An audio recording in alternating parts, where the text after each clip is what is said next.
Tell me about your background. Like, how did you come to decide you wanted to create this space?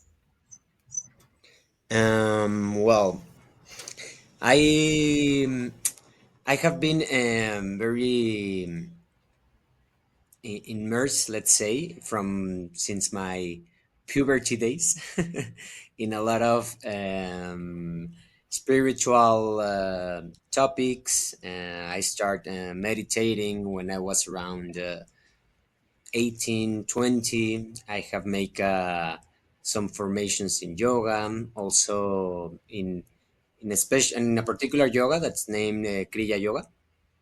I have make an initiation in that, so I follow that path since several years ago, and I I used to live in Mexico City for many years, and I started coming to Tepos like around 10 years ago. Actually, the first time I arrived to Tepos, I wasn't planning to go to Tepos. I was like traveling through Puebla and then stopping in small towns Hmm. with a friend of mine. And we decided to stop to sleep in the town that calls us and that we vibrate more with it. So we get to Amatlan here in Tepoztlán, in a small town of Tepoztlán municipality. So that's how I arrived first time to Tepos, like 18 years ago now. And then I continue coming to Tepos for some weekends with friends and stuff like that. And then, like 10 years ago, I started renting a space in Amatlan. And it was like my dream to start like to create a space where people can come to make retreats, to come to heal. So I start like my journey to find like a great place nearby Tepos that resonates with me and can start that project. So I wasn't fully convinced or decided that it didn't have to be in Tepos. I looked like small towns similar to Tepos, like Malinalco. Yeah. I also go to Valle de Bravo and start looking around and making my search for that.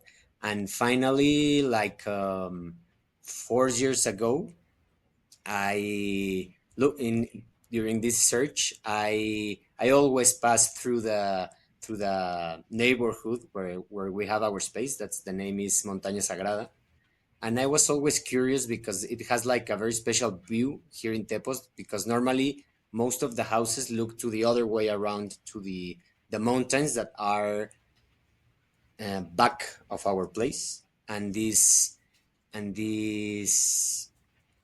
neighborhood has the opposite orientation, looking to the entrance of Tepos and looking to the sunset.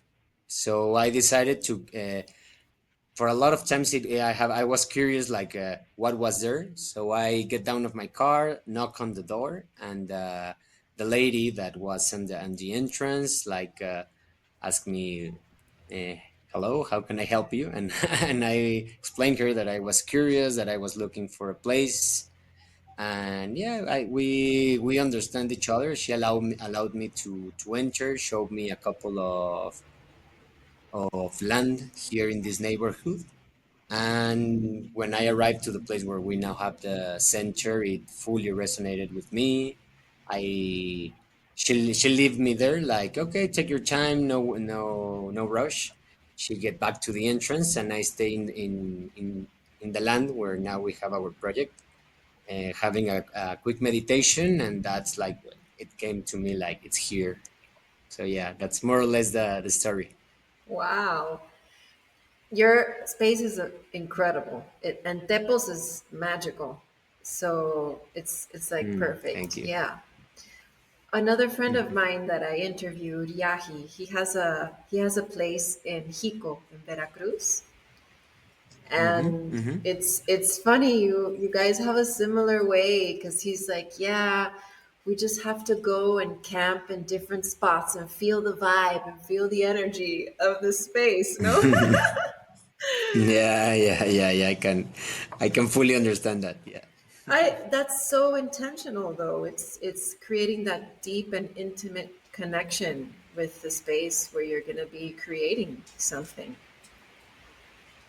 Yeah, definitely. It's like a call because the lady that sold me the land was like the founder of this Montaña Sagrada neighborhood. She's a Colombian lady that currently she is almost 90 years old, and she's like the guardian of the mountain. Wow. So when I arrived, we really resonate between she and I. All the process to buy the land took us like 8 or 9 months. That's something common here in Tepos. That's the way the process are with the land topics. But yeah, we like really connect to each other at the end when we've finalized that process. She and I make like a quick meditation. She told me that she was old, that she was very happy that the last piece of land of this Montaña Sagrada neighborhood that she had, that she was selling it to me. And yeah, she like make like a quick initiation and told me like that I will also be a guardian here. So since then we are in contact, and yeah, we really feel connected to the mountains nearby and in all the surroundings. Yeah. I can tell the minute we visited your space with my aunt. For anybody watching, I went to Mm-hmm. Javi's place in Centro Aluna with my aunt, Mm-hmm. and it's so green. At least when we went during around this time, and it's Mm-hmm. so green, and everything is alive, and the smells, and you feel just so close to nature. Like you're just like nature's giving you a hug. You're like in it. Mm-hmm. And Yeah, yeah, yeah, yeah. what I also love is the details. Like the Japanese tub that you have outside Mm-hmm. and the way the windows Mm-hmm. open. It's very the experience is intentional. Mm-hmm. So where did Yeah. that come from, the inspiration for the design?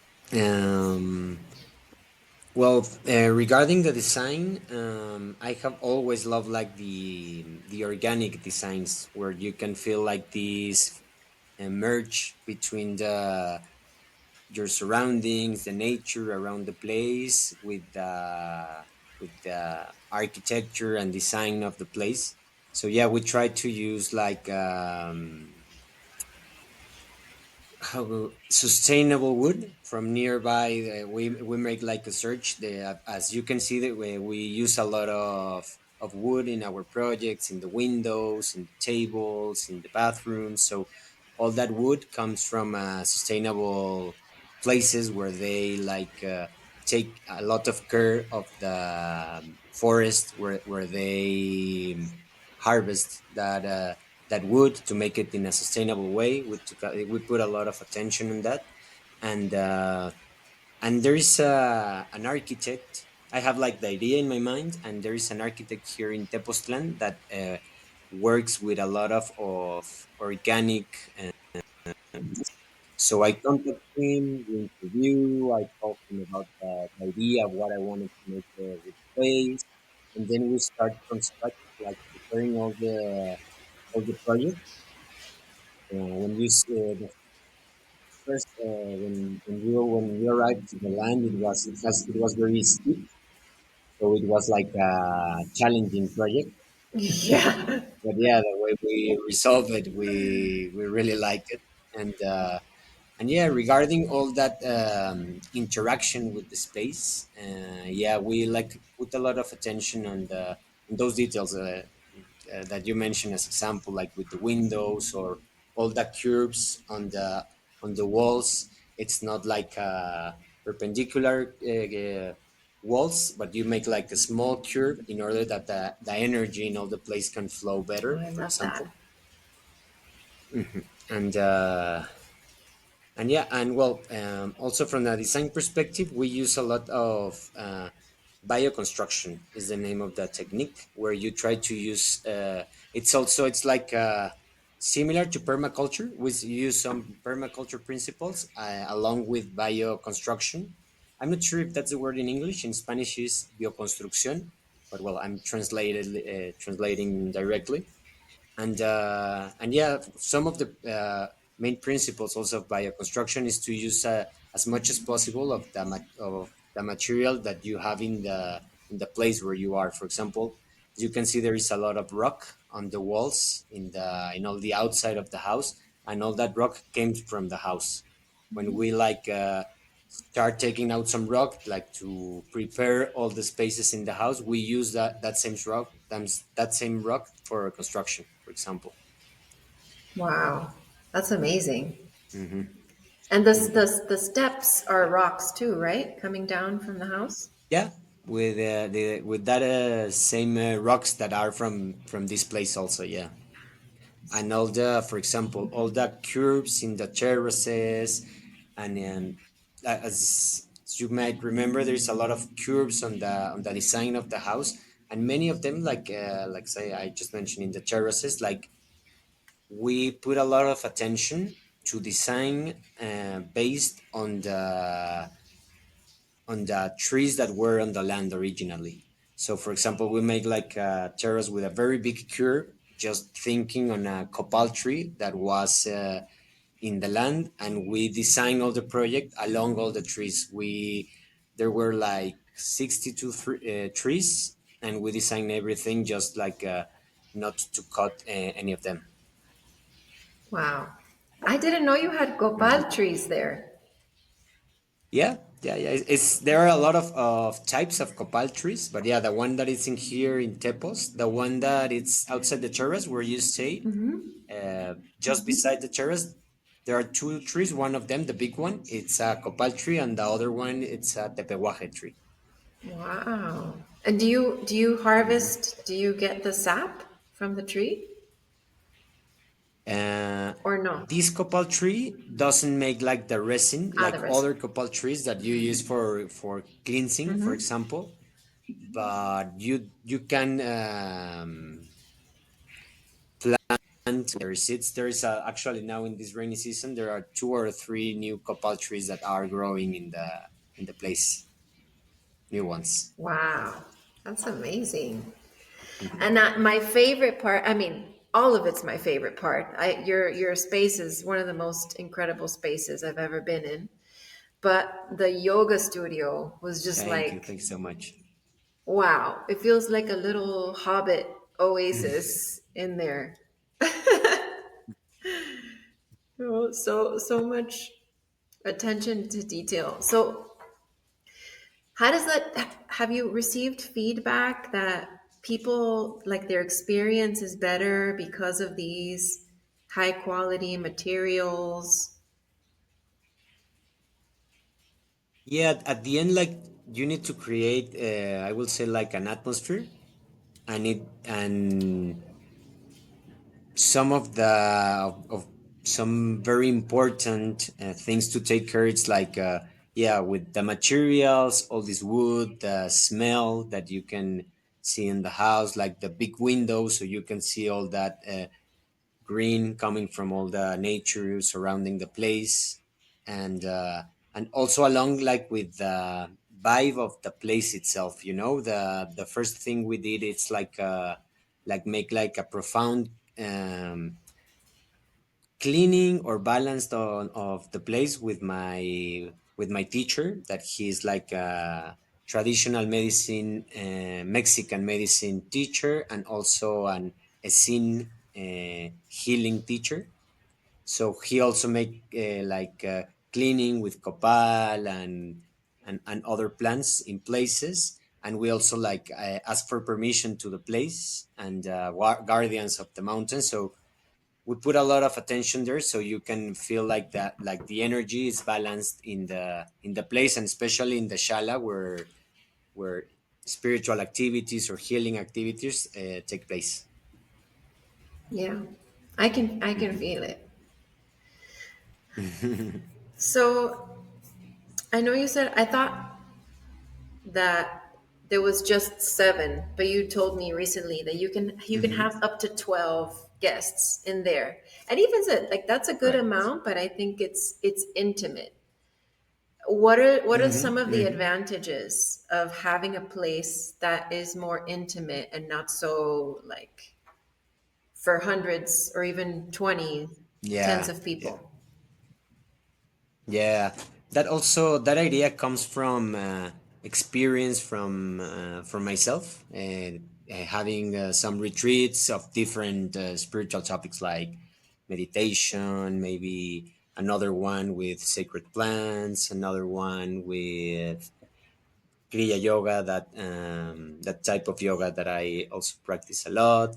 With this scene medicine that I also practice. So from my experience, when a teacher wants like to go more deep in their retreats and make it a little bit more personal and having and being able to have more like a face-to-face contact and during the retreat that you can give like a more personal attention to your participants. So from my personal experience, when I have those opportunities, I really enjoy them a lot, and in very deep ones, it was something really important to being able to have that very personal contact with the person that is guiding the retreats. So that was what I have in mind. Like as you see, like the yoga shala can has a capacity for around 15 to 20 people depending on how you accommodate in the space, so it's still like a small place. We can receive up to 12 participants, and additionally in our house that it's like the house that it's neighbor to the place where my girlfriend and I live. We also have like a guest room, so we normally receive the person that guides that retreats, and for us it's like really thrilling and very exciting to receive the person that is gonna guide the retreat, to know more about her or him, and being able to be more together during all the retreat. So normally we receive like all the participants in the 5 rooms we have. We have 2 shared rooms and 3 other rooms that are more private, where you can stay alone or with a friend or with your partner, for example. So yeah, that's why the amount of people in our rooms that we can receive, it's between, I will say, 8 up to 13 if everyone wants to share, for example. But yeah, that's more or less the reason why we make it uh, not such a big retreat place, but to have more personal and immersive retreats. I like that. I'm a more intimate Hmm. person. I like Hmm. smaller groups too. It feels Yeah, good. me too, me too. And it also makes it Yeah, easier to put more intention into things, right? Because when it's not so big and it's yeah. smaller, you can do things better, I think. Yeah, like the person that guides, for example, my girlfriend Devana, she guides. Actually, she has a women's retreat starting tomorrow. They will Oh, come 12 ladies, and she will guide it. It's about the Sagrado Femenino. That it will be the sacred feminine, sacred yeah. feminine. It's the name of the retreat. So there are gonna be 12 ladies plus Devana and Annie that are the persons that will guide the retreat. So yeah, and in those very intimate retreats and activities, you can have that place like to be, yeah. During this type of retreats, for example, some things emotionally might come out, and you've been able to have like this very quick and personal contact with the person that are guiding. I think it's yeah, can be really helpful, and yeah, and can make you also feel very secure and in yeah, in like in a secure place. So yeah. Yeah. It feels more private, Mhm. even though it's in a group, it feels like safe. Yeah. Exactly. Yeah. I agree.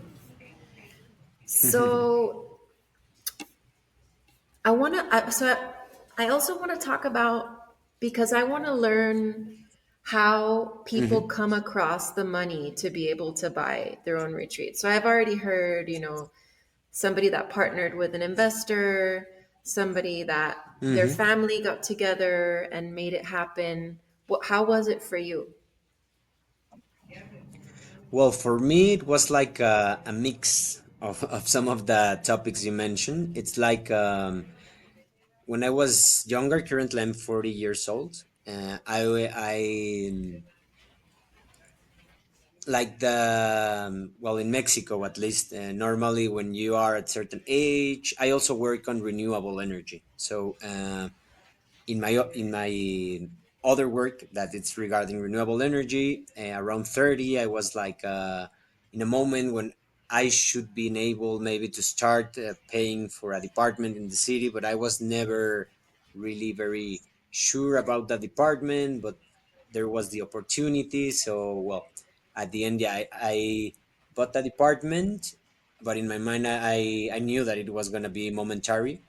So in my case, I start paying that department, and and at a moment like some months before the pandemic, for example, I was already renting here in Tepos. I had the plan to sell that department to, and with the money that I was able to collect with that sale of the department, plus some a couple of family members that are like my partners here in the retreat. We we decided to make the investment for the retreat, and also like the main objective of the place is to have retreats, and I am trying to make like at least once a month retreat. My objective is to make at least like couple of retreats, depending on the of how long they are, a couple of retreats per month. And when the house is not occupied, I we also rent like the guest houses that it's like a part of the retreat center in Airbnb, Yeah, and that's how that you need that's how the I came. place. Yeah, So that helps a lot, because it's like give you a lot of flexibility when you can have like we I thought it that way since the beginning, like together, but at the same time separated, like the space where the activity will take place, that is the sala, along with a couple of more rooms, which aim is to are the shared rooms where we can receive a little bit more people. We have like double beds in those ones. So those two rooms with the shala are more focused for only retreats, and we make like the other guest house that from the beginning we design it thinking that, well, when there isn't a retreat, we can also rent the house through Airbnb, or to people that are interested on staying in places nearby the nature, like this one. yeah, So yeah, that has been very helpful also, and also to explain all the investment part to my partners, let's say my family partners. yeah. I think that's really Hmm. smart to, I mean, obviously you want it to be for retreats, but having it on Airbnb, you will Hmm. meet, I mean, I believe your vibe attracts your tribe. I believe it. I know Yeah. it. And so you're going to find people that see your place and they resonate with it. Like how would you know that I lead retreats, or that I teach yoga, or that I do Hmm. things that when I found out that, oh, wow, you're also a Hmm. retreat center. So it's kind of another way of earning money, but also another way of marketing. Hmm. Yeah, yeah, exactly. Yeah, yeah, yeah, yeah, definitely. Unintentional marketing. Hmm. Um, so I think we kind of went through all of the questions, but oh no, we have not. What is the most challenging part of having a retreat center? Hmm. Um, I will say it can be the maintenance, because I think that it needs your constant attention. When you're surrounded by nature, always there can be small details, and like to keep the vibe of the place, like it's very well cared, and yeah, like balanced. It's like put a lot of attention on the details, and to keep it always in places like this and surrounded by nature. There are small things that can stop working, or you need to, for example, all the techniques we use that are these bioconstruction techniques, and that also permaculture techniques, all the water in the place, we start collecting from rain, all the waters in the place. We built like very big, the name in Spanish is cisterna, but I'm not sure in English, like the Oh no, I can't. like very big kind of closed pools.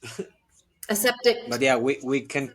No, not a septic tank. That's something mm, else. That's no, something we else. also have that. It's like hmm, not sure about the word It's in like a English, but it's, yeah, reserve, like an under reserve. like a water reserve. Yeah, imagine like a very big pool, but it's closed, so when the water doesn't have sun contact, the water itself, you can have it without activating the water, and it's clean water for months, so you don't have to put any chemical or Oh anything wow. if it's completely closed and dark inside it. So yeah, we collect around like 2,000 liters of water per year, more or less, and we're able to have in these big pools, let's say closed big pools, up to 110. So yeah, all the water comes from the rain, in the water we use in the place, and then all the water, for example, that it's used in the bathroom goes to a septic tank. From there, it goes to an oasis where we have special plants like water plants and papiros. It's the name in English. I'm not sure in Spanish. Sorry, I'm not sure in English, but there are special plants that after the water goes outside the septic tank, then it takes away all the smell and all the color, and at the end of the process, that water it's potable. Okay, no, it's not potable in Spanish, but it's like not drinking water, but it's water that you can use to put in all the plants and all the gardens that surround the place. So we close like the full cycle of water in our place. Wow. So that, but also on the other hand, as you asked me about the what's the most challenging thing, it's like the maintenance of all that. For example, we have like an issue that during the dry season, the squirrels. I didn't know at the beginning who were, but there were the water plants that normally take away the smell and the color after it gets out of the septic tank were starting to disappear, and it happens that the squirrels came and eat those plants, for example. So yeah, the process was not working very well at a moment, but well, then we detected, and we put food for the squirrels in another part, and yeah, we solve it after some few weeks.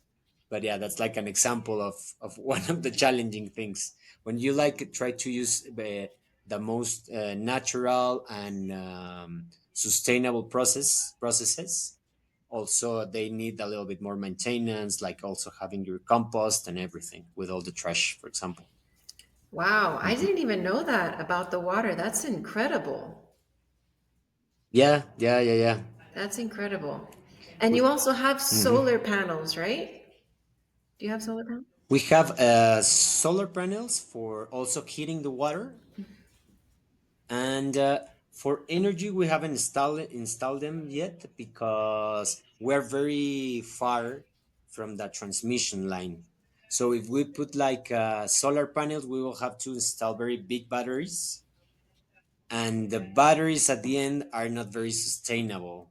The best way to be sustainable regarding energy, it's like with solar panels, but being able to connect to the grid. Okay. On that way, you create like the energy and you put it back in the grid, or you take from the grid, and that way you don't need the batteries. When you use batteries, is more when you are completely isolated, and in that cases it's more justified. But if not, it's not that much sustainable because of the batteries, and that's more or less the reason we're not doing it. But for all heating the water, we do use the solar panels. Okay. Mhm. Oh, that's really cool. I learned something new. I learned a lot of new things, actually. Yeah, yeah. It's like also renewables are my passion. In Yeah. my other work, I have like two works: the retreat center, and I also work on renewables. So yeah, in renewables energies. Yeah. So, are you doing any other kind of renewable energy, or is just the water and the solar panel to heat the water? For now, it's mainly yeah, like the water, the energy for heating the water. When we construct, like we use all the materials in the area, and yeah, that will be mainly the processes that we are using here. Okay. Mhm. So, I wanna ask you, what's the weirdest experience you've ever had with guests, or like at your place? Ooh. In a retreat or with or any. Well, Any. Don't say me. no. No. No, I will say it has been maybe during with certain retreats where a lot of energy is moved. So, for example, one of the weirdest, I don't know, there has been some, here in Tepos, there is like the guardians and the elements guardians. We call them elementales, that it's like elemental energies. So here in Tepos, it's very known from also from all the people that has been born here since generation, that there are like these elementals are like gnomes, let's say. So sometimes they make like some travesuras in Spanish. Do you know the word in English? It's like Mischief? it's not tricks. Yeah, like move things or close windows or Oh, like aluches in the. kind of illusions. Yeah. So yeah, there was a retreat with my teacher, for example, where we were making some activities with the two hot tubs that we have in the place. Like we heated one very warm, and the other was more cold. So to be mixing with cold and hot temperatures in the body, and we were moving from one to another, that they are like in different levels. And at one point it was like you need to pass through a door, for example, and everyone was outside, and then magically, I don't know, like the door put its lock itself, and there was like all the people in the retreat outside, and like who closed the door if everyone is outside. And then like thinking with my teacher what happened, it was like we didn't make like the proper permission request to the water energies that guard the place. So we think, yeah, and that wasn't like the first time something related to water happened to me. There was like one day that there wasn't anyone in the space, and I arrived, and like all the it's like a special technology we use to water all the plants in the place. It's like you need to open some valves, and all the water comes out. It water all the plants in the house, and then we close it. And when I arrived, it was like everything was watering all the plants at the middle of the night. And the guy that helps me, I asked him like, "You open it? I have just right and everything. It's the water is open." Like he told me, "No, no, no. I left like 4 hours ago, and I double checked that everything was closed, and no, there we the watering system wasn't working when I left. So yeah, we Mm. have like a special altar for these elementals after that experience, and when we make like the cleaning of the space. So yeah. Wow. Mhm. That's that's interesting. So now you know to ask permission from the water energies. Yeah, I know. Yeah. Bueno, is there anything else that you'd like to share about your experience having a retreat center or retreats um, in general? no, only just to mention that, yeah, we have this place in the mountains of Tepoztlán, a small retreat for everyone that wants to disconnect a little bit from the day to day of the city that can be a little bit too much sometimes. Yeah. And yeah, that we have as you mentioned, Crystal, like you call your tribe, So yeah, we are really happy to receive people that like nature and to work with themselves, to go into healing process, and yeah, our doors are open. And also to thank you for the space and being able to share a little bit of this project that we love so much. Yes, I love it too. Thank you for being here, Javier, and bye to everybody.